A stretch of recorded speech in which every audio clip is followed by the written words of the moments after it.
사랑의 지선아의 주인공 이지선 씨가 SBS 힐링 캠프에 나와 시청자들의 가슴을 울렸습니다.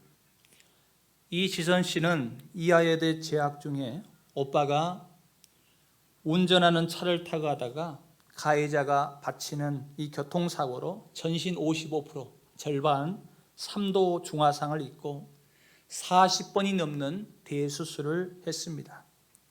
그녀는 그런 시련을 근데 극복하고 UCLA 대학원 사회복지학 박사과정을 받고 이화여대 지금 사회복지 조교수로 사역을 감당하고 있습니다. 그러면서 수많은 사람들에게 희망의 메시지를 전하고 있습니다. 이제 그림 화면을 하나 보면 전에 힐링 캠프에 우리나라에 와서 보여주십시오. 닉 부이치치 여러분들 봤을 겁니다.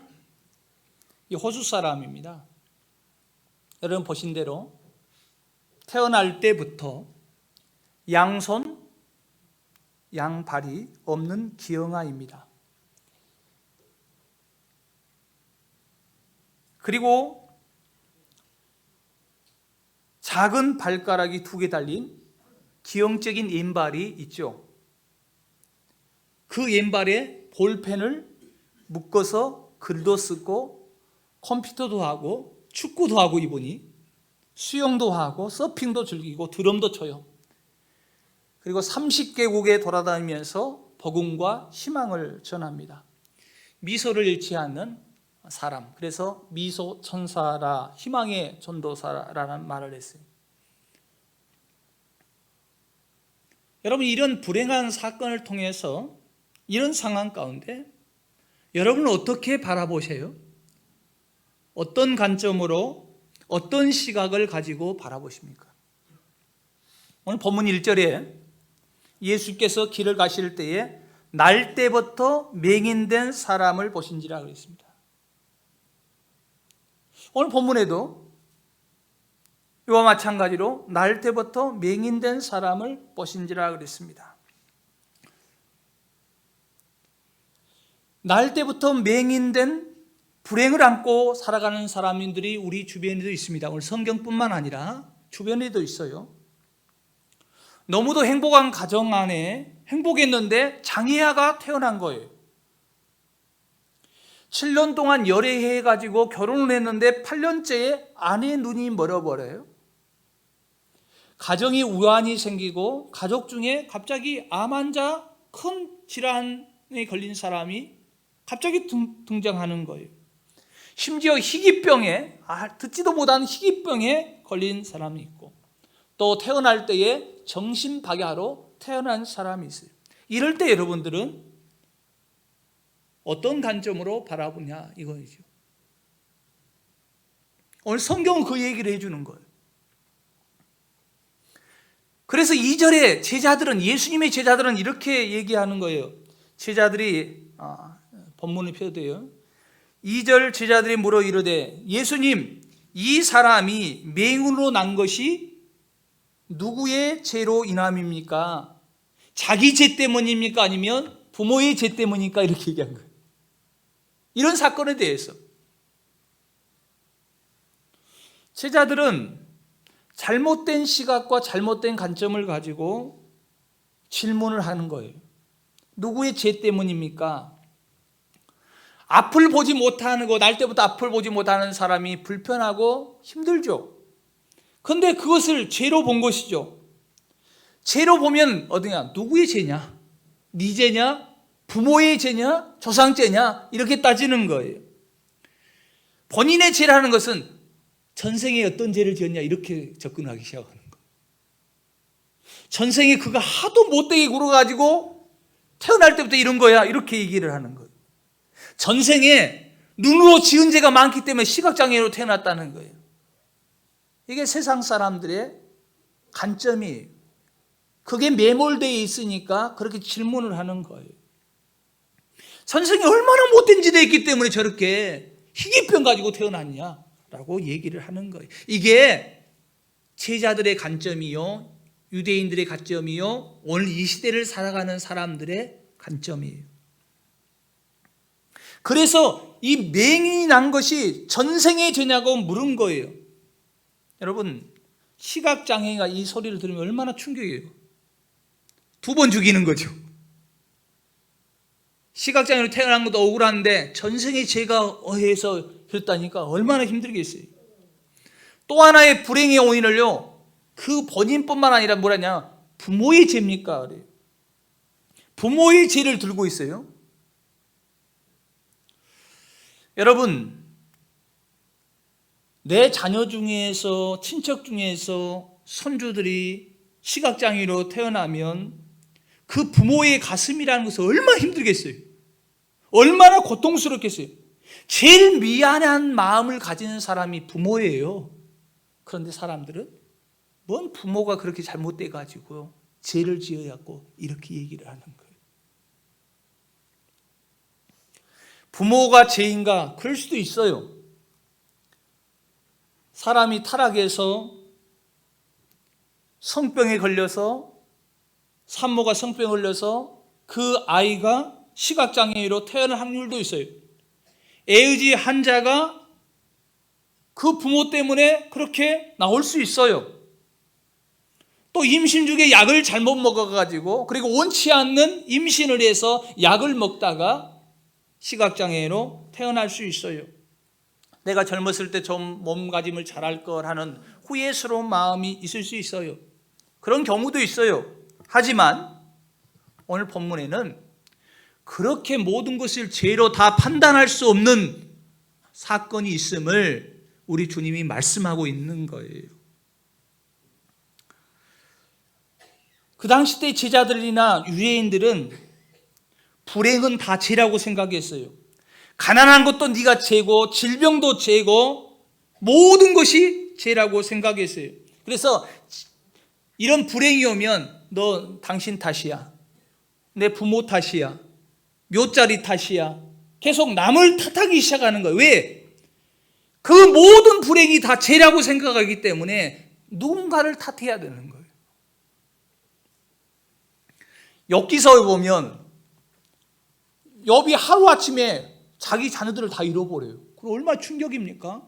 하루아침에 재산을 다 잃어요. 그러니까 친구들이 와가지고, 야, 네가 죄 때문이지, 네가 평상시 때 이렇게 안 했으니까 이렇게 한 거야, 인과응보로 계속 얘기하는 거죠. 얼마나 답답하겠어요. 힘들겠어요. 그런데 하나님이 욥기 38장 그거 아니다, 욥이 죄 때문에 그런 거 아니에요. 그러니까 모든 것이 여러분 죄 때문에 불행이 오는 건 아니에요. 그래서 여러분, 어려운 일이 생기고 불행을 하면 남을 탓하고 부모 탓하고 조상 탓하고 그러면 안 된다고 주님이 오늘 말씀하고 있어요. 그런데 많은 사람들이 모든 걸 죄로 여기니까 어떠냐면, 장애 자식 태어나면 부부끼리 싸워요. 너 때문 아니야, 네가 문제 있기 때문이냐. 그래가지고 장애아가 태어나면 서로 싸워요. 사돈지간에도 문제가 생겨요. 왜? 모든 이런 불행한 사건을 죄로 여기기 때문에 남을 탓하기 시작하는 거예요. 이런 시각은 뭐냐면 과거에 연연하며 살아가는 사람들의 특징이에요.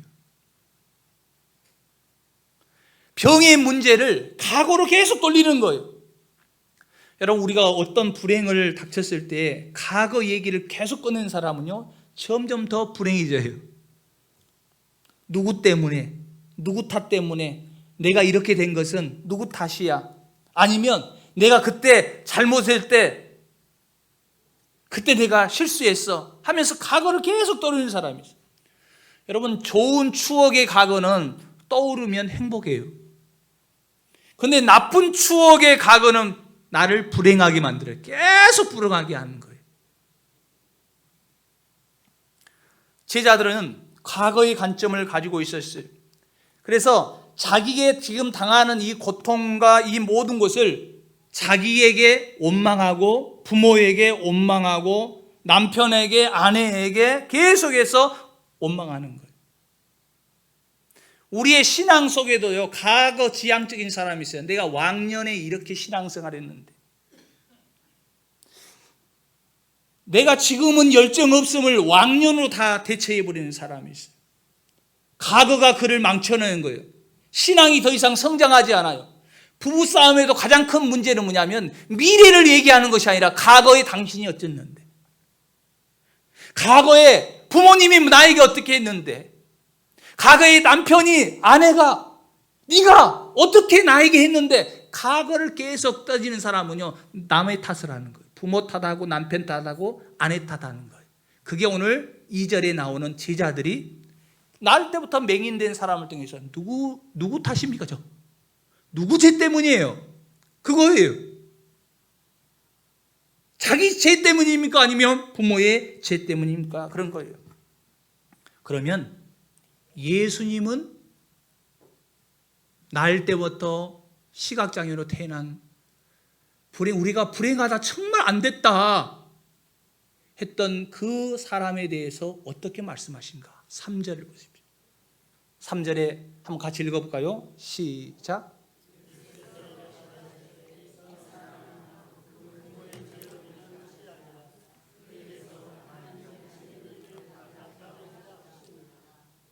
이렇게 얘기했어요. 예수님이 이렇게 정리를 했어요. 이 사람 때문에, 이 사람의 죄 때문이 아니야. 전생에 네 죄 때문에 아니라, 부모의 죄도 아니야, 남편의 죄도 아니야, 아내의 죄도 아니야. 그럼 뭡니까? 했더니 그에게서 하나님이 하시는 일을 나타내고자 하심이라. 그에게서 하나님이 하시는 일을 나타내고자 하심이라. 여러분을 통해서 하나님께서 하시는 일을 나타내고자 하심이라. 그렇게 말씀하고 있어요. 우리는 과거에 매여 있는데 과거적인 해석으로 내 남편 탓이고 아내 탓이고 부모 탓인데, 우리 예수님은 미래를 바라보시는 거예요. 아니야.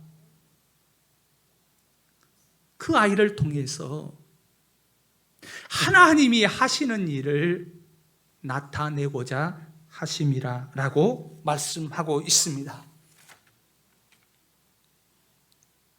서두에 언급한 힐링 캠프에 나온 이지선 씨 얘기했잖아요. 사고 당시에 절반 이상이 3도 화상, 중화상을 입었어요. 그때에 극단적으로 자살하려는 마음이 있었다고 그 사연을 얘기를 했어요. 그러면서 후에 이런 불행이 왔는데 나에게서, 나를 통해 하나님이 하시는 일을 나타낼 것이다. 이 말씀을 기억하면서 내가 사고를 당한 것이 아니라 사고를 만난 것이다. 그래서 가해자를 용서합니다. 내가 얼굴은 화상을 얻고 일그러졌지만 내가 겉모습보다도 내 내면을 아름답게 하기를 위해서 노력한 것이죠. 그러면서 지금 이렇게 얘기하는 거예요. 얼굴이 보면, 얼굴이 화상 입으면 아이고 저렇게 불행하고 무슨 죄를 지어가지고 조상에 무슨 죄를 지어가고 그렇게 생각할 것 같은데, 이지연 씨는 뭐냐? 나는 지금 행복합니다.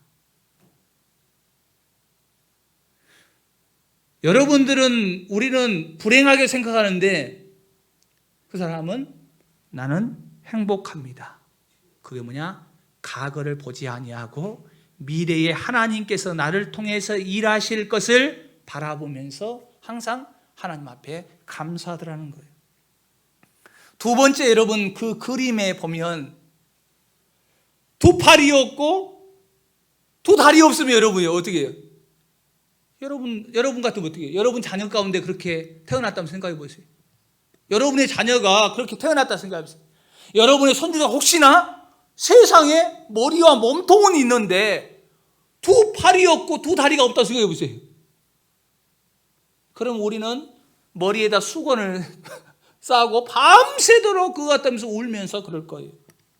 그런데 닉 부이치치 그 부모가 기형이란 사실을 이미 알고 있었대요. 이 부모가 보세요.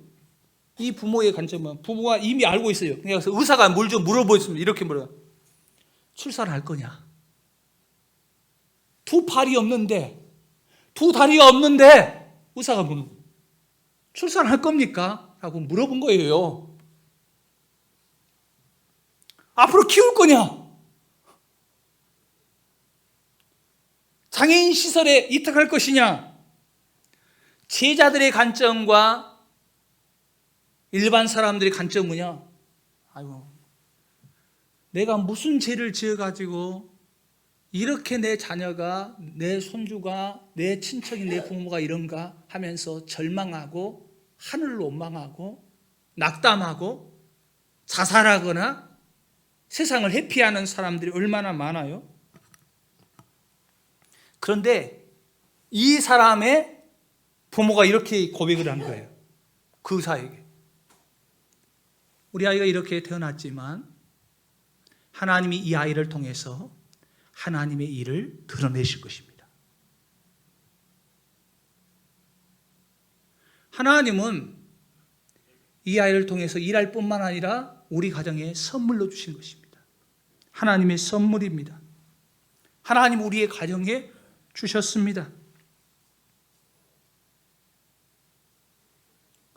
근데 이 아이가 세계적인 인물이 됐어요. 여러분, 우리가 보면은 아유, 저 뭘 일을 할까 하는데 그 부모가 하나님께서 분명히 이런 불행한 일이 있지만 하나님이 이 아이를 통해서 놀라운 일을 행하실 것입니다.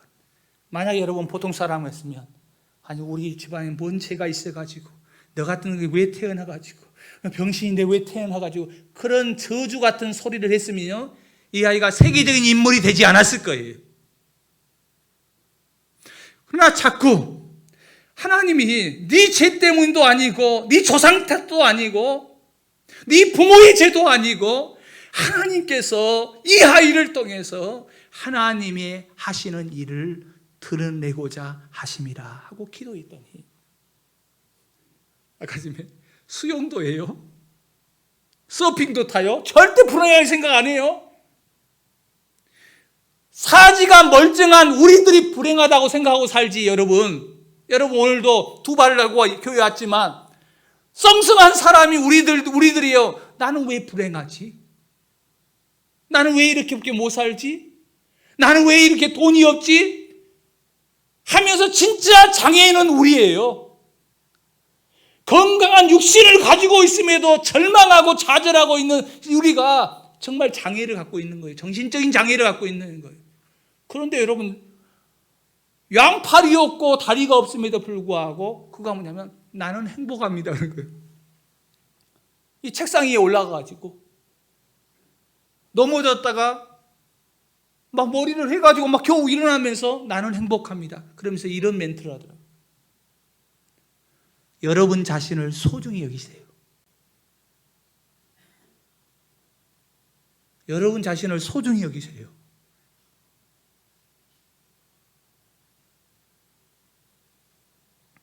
그래서 이 사람이 30개국을 돌아다니면서 강연을 하는 거예요. 절망에 빠져있는 수많은 영혼들을 일으키는 거예요, 이 사람이.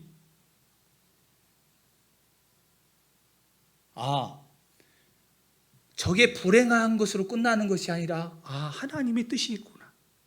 하나님이 저 사람을 통해서 30개국의 수많은 절망 가운데 있는 사람들을 다시 일으키기 위해서 하나님의 일을 드러내기 위해서 하나님이 사용하시고, 이 부모의 말이 맞았어요.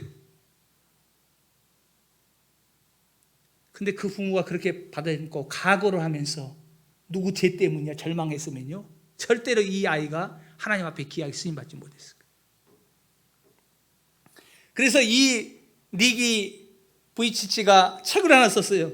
그 책 제목이 뭐냐면 팔도 없고 다리도 없고 그 다음에 뭐라 나랬냐, 걱정도 없다는 거예요. 팔도 없고 다리도 없고 거기다 세 번째는 걱정도 없다는 거예요. 그런데 우리는 팔도 있고 다리도 있고 걱정 가운데 살아. 불행하게 살아. 정말 불행하게 살 것이다 생각하는 사람은 행복하게 사는데 사지가 멀쩡해서 오늘 우리들은요 불행하게 생각해요.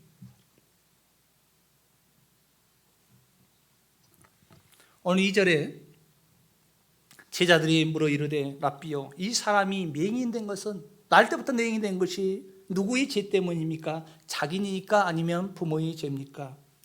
제자들 그리고 유대인들이 궁금한 게 뭐냐면 이 질병이 다 죄로 왔는데 누구 죄 때문입니까?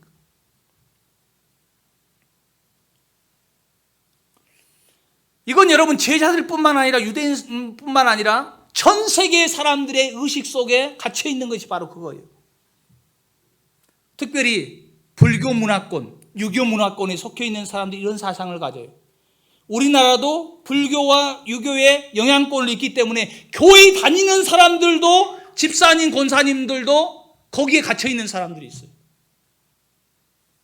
무의식적으로 그걸 갖고 있어요. 일종의 윤회설이에요. 야, 조상이 무슨 죄를 지었기 때문에 네가 이렇게 태어났다는 거야. 잘못 태어났다는 거야. 전생에 무슨 죄가 있어서 그래서 그렇게 태어난 거야. 그러니까 전생에 뭔 죄를 지었으니까 묘도 옮겨야 되고 그리고 뭐 제사도 드려야 되고 막 이렇게 얘기하는 거 생각하는 거예요. 모든 걸 죄라고 생각하니까 그 죄악의 굴레에서 벗어나지를 못해요. 이 고통이 누구 때문이야? 부모 탓이고 이웃 탓이고 환경 탓이고 부모 잘못 만나가지고 내가 배우지 못해가지고 계속 탓하는 것이 바로 그거예요. 심지어 자기를 비하하는 사람들, 내가 부족해가지고 비하하는 사람이 있어요. 여러분 그렇게 생각하고 있는 사람 오늘 말씀을 기억하십시오. 3절에 말씀하십니다. 나를 통해서 하나님이 하시고자 하는 일을 나타내려 하십니다. 여러분 가족 중에 몸이 불편하신 분이 있습니까? 정신적으로 부족하신 분이 있습니까? 여러분 고백하십시오. 이 아이를 통해서 하나님이 하시는 일을 나타내려 하십니다. 분명히 하나님이요 그 아이를 통해서 일하십니다. 기도하고 하나님을 믿고 나아가면 놀랍게 쓰셔요. 사지 멀쩡한 사람보다 더 위대하게 하나님이 쓰십니다. 부모의 마음이 중요한 거예요.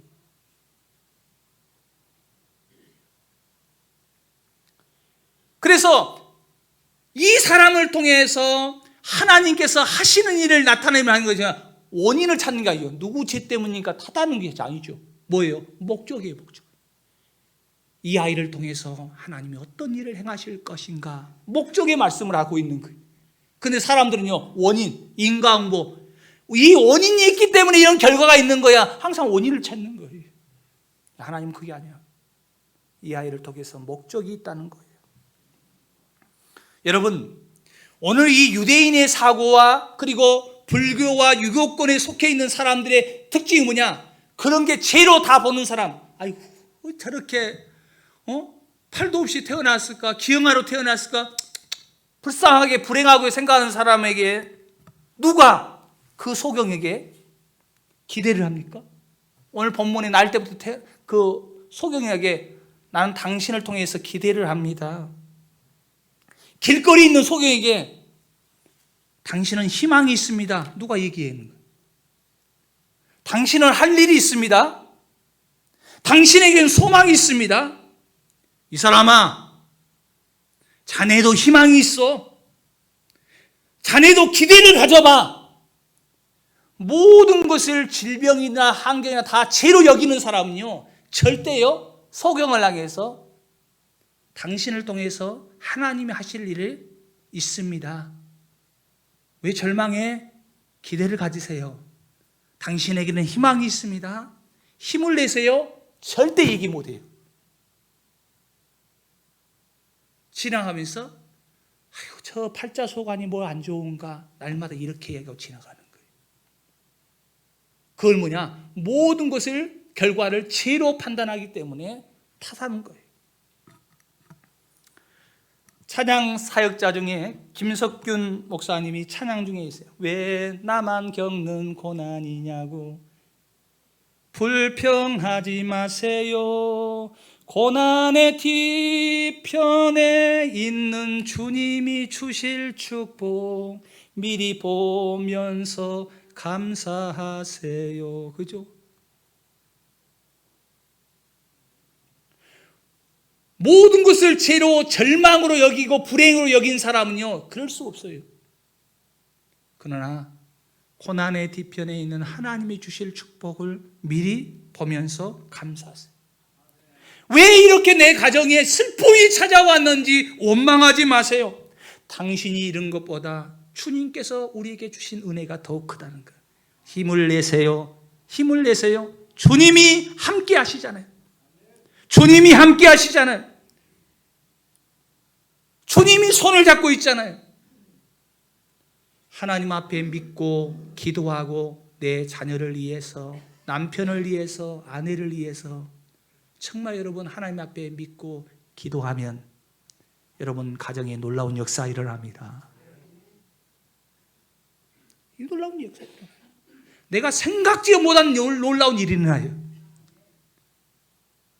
홍해가 여러분 길이 생긴다는 걸 상상하지 못하는 거예요. 근데 하나님이 하시니까 홍해가 갈라지고 거기에 길이 열리는 거예요. 내 눈에는 안 보이지만 하나님 길을 예비해 주신 거예요. 여러분도 하나님이 하실 일을 기대하면서 고대하면서 기도하고 믿고 나아가면 보이지 않는 길도 열릴 줄 믿습니다. 가정의 길도 열리고 사업의 문도 열리고 믿고 나아가세요.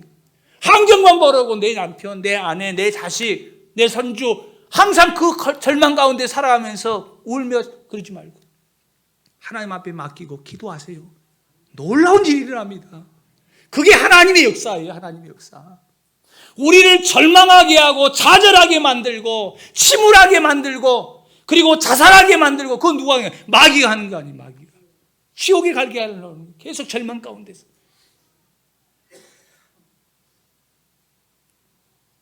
그걸 속으면 안 되죠. 그런데 오늘 이 본문의 40절 부분에 보면 이러거든요. 바리새인들이요. 우리가 소경인가 그런 거예요. 이 사람들은 사지 멀쩡하죠. 눈도 보이잖아요. 우리가 소경인가? 라고 얘기를 하는 거예요. 여러분 소경은 누군지 아세요? 사주팔자에 매여가지고 과거에 매여가지고 절망하는 사람들이 소경이에요. 하나님이 그 사람을 통해서 일하실 것을 보지 못하는 사람이 소경이에요. 운명에 자기 자신을 맡기고 우리 주님이 바리새인들은 우리 주님이 앞에 있음에도 불구하고 보지 못하는 거예요. 바로 앞에 있음에도 불구하고 말씀을 듣고도 보지는 못하는 거예요. 그게 소경이에요. 예수님을 믿고 예수님을 볼 수 있는 사람이 진짜 영안이 열린 줄로 믿으시기 바랍니다.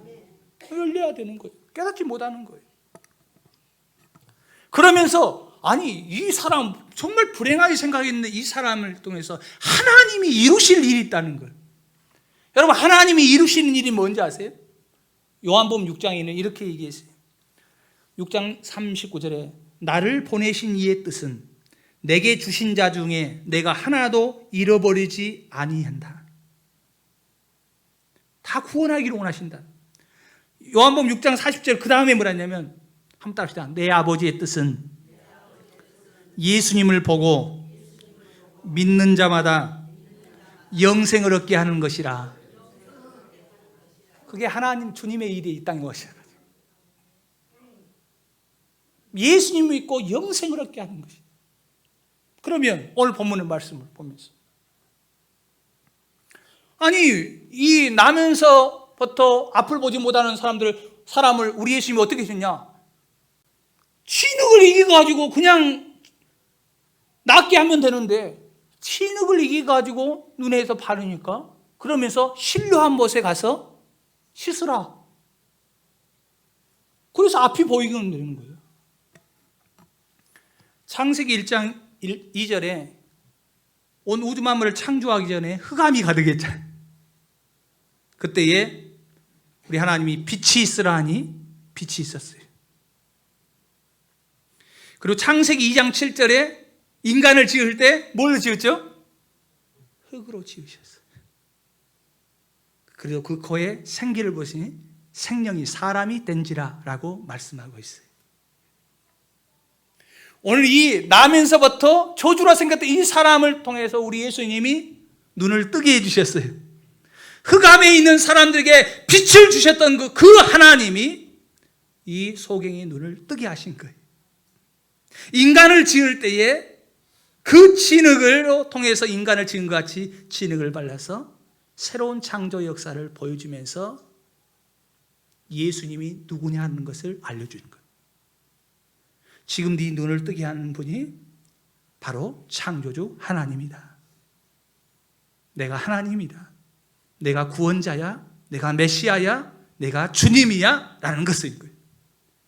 그걸 보기를 원하는 거예요. 그걸 보지 못하는 바리새인들은 맹인이에요. 저와 여러분은 어떤 상황 통해서 이 자리에 왔을지라도, 교회에 왔을지라도 그 어떤 상황을 통하여서 하나님이 여러분을 통해서 일하시는 일을 나타내려 하심이라. 그게 뭐냐면 예수님이 나의 구주이심을, 나의 주님이심을 내가 믿게 하기 위해서 하나님이 이 일을 행하셨다는 거예요. 여러분, 이 자리에 앉아 있는 것도 예수님이 나의 구주이심을, 나의 주님이심을 믿게 할 뿐만 아니라, 그래서 오늘 이 사건을 통해서 무슨 단어가 나왔냐? 실로암이죠. 실로암. 그 실로암의 뜻이 무엇이냐? 7절이죠. 보내심을 받았다. 따랐다. 보내심을 받았다. 실로암 보내심을 받았다. 여러분, 실로암 가사 여러분 과거에 많이 찬양을 불렀지만 가사 이러죠. 어두운 밤에, 캄캄한 밤에 새벽을 찾아 떠난다. 종이 울리고 닭이 울어도 내 눈에는 아직 밤이었어. 우리가 처음 만난 그때는, 주님 만나는 그때죠. 차가운 새벽이었어. 주님 마음속에 사랑이 있음을 나는 느낄 수가 있었어. 오 주여, 당신께 감사하리라. 실로암 내게 주심을 나에게 영원한 사랑 속에서 떠나지 않게 하소서. 그 실로암이 뭡니까?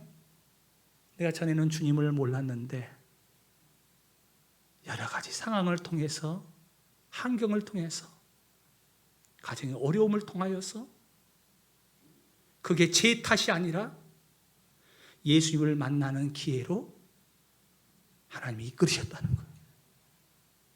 그래서 그에게서 하나님이 하시는 일을 나타내려 하심이라. 그래서 이 소경이 예수님을 만난 거예요. 예수님을 만난 거예요. 근데 만난 것뿐만 아니라 실로암, 너는 보내심을 받았다. 예수님을 알지 못하는 영적인 소경인 수많은 사람들에게 너는 복음을 전하는 사람이 되어라. 그게 실로암이. 실로암. 결론적으로 KBS에서 스페셜 방송으로 2번이나 방영됐던 니콜스 부부의 이야기로 오늘 마치려고 합니다. 이 니콜스 부부는 한국에서 4명의 아이를 입양을 했어요. 몇 명? 4명이에요. 근데 이 4명의 아이가 어떤 아이냐면 다 시각장애예요. 여러분들이 만약에 입양을 해요.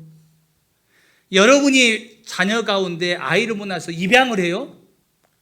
근데 시각장애를 4명 한다면 여러분 어때요?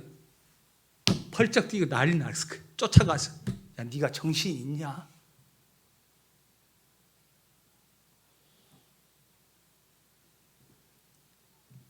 이 사주팔자 운명에 갇혀있는 이 불교 유교권에 있는 사람들의 정신사고 상태에서는 절대 용납이 안 돼요. 네가 정신이냐, 미쳤냐? 어떻게 감당하려고? 세상에 한 명도 아니고 4명을, 정상적인 아이가 아니라 앞을 보지 못하는 시각장애우를 4명을 입양을 한 거예요. 그런데 더 놀라운 것은 이 부부가 시각장애인이요. 자기도 여러분 자기가 운명에 내가 사주팔자 가지고 우리 조상 탓이 부모 탓하고 묘자리 탓하댔다면 여러분 그러겠어요? 자기 운명 비판하고 여러분 세상과 등지고 자살하고 난리 났을 거예요. 절망하며 살았을 거예요. 근데 이 사람은 이 시각장애 부부인데 네 명 시각장애 입양한 거예요. 그러니까 입양 단체에서는 아니 당신들도 멀쩡하지 않은 사람이 어떻게 아니 4명 합니까? 근데 얼마나 간절한 마음으로 내 인생에서 시각장애 4명 한번 하고 싶다는 거. 얼마나 간절한지 그냥 하는 게 아니라 간절한지 입양단체에서 허락해 준 거예요. 그 입양한 첫 딸이 이름이 한국 이름으로는 김광숙이고 미국의 이름은 엘렌이에요. 이 엘렌이 책을 썼어요. 그 책 제목이 뭐냐? 한번 따라합시다. 세상에 눈 멀고 사랑엔 눈 뜨고.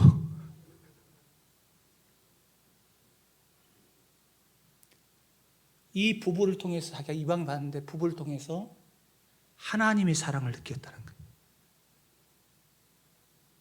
자기도 태어나서 불행했는데 내 부모가 그 사랑, 예수님의 사랑이 어떤 사랑인지, 하나님의 사랑이 어떤 사랑인지를 입양해 줬던 이 부모를 통해서 느꼈다는 거예요.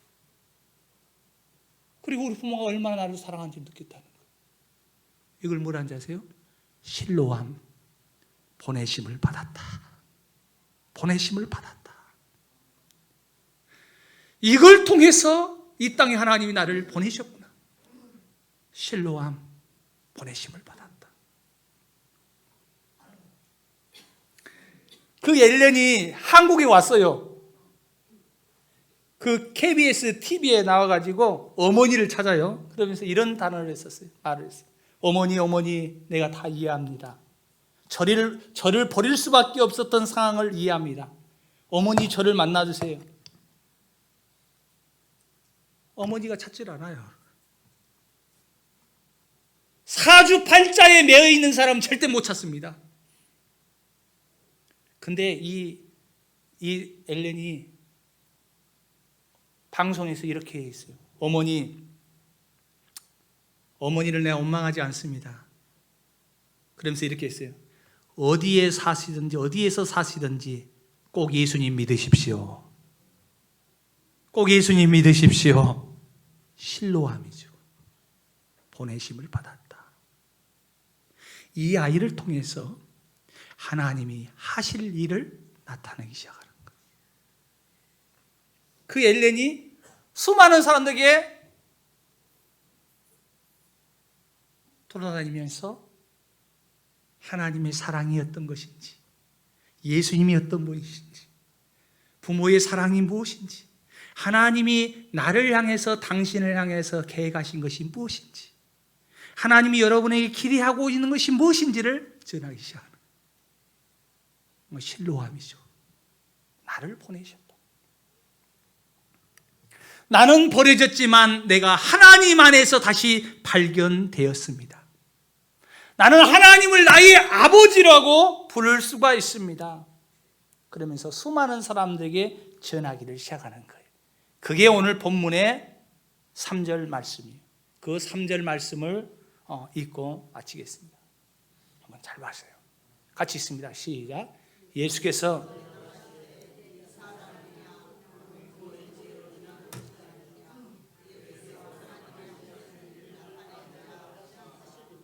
아멘.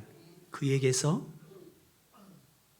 누구 탓, 조상 탓이 아니라 묘자리 탓이 아니라 사주팔자 탓이 아니라 어떤 아이든지 장애를 가졌든지 정신방해를 가졌든지 하나님이 그 사람을 통해서 일하실 것이라는 거예요. 그걸 믿고 기도하는 개인이나 가정에 일터의 사업장에 하나님의 놀라운 축복의 역사가 있기를 주님의 이름으로 축복합니다. 기도하십시다. 오늘 말씀을 기억하면서 우리 다 같이 통성으로 기도하십시다. 아버지 하나님, 감사하고 감사합니다.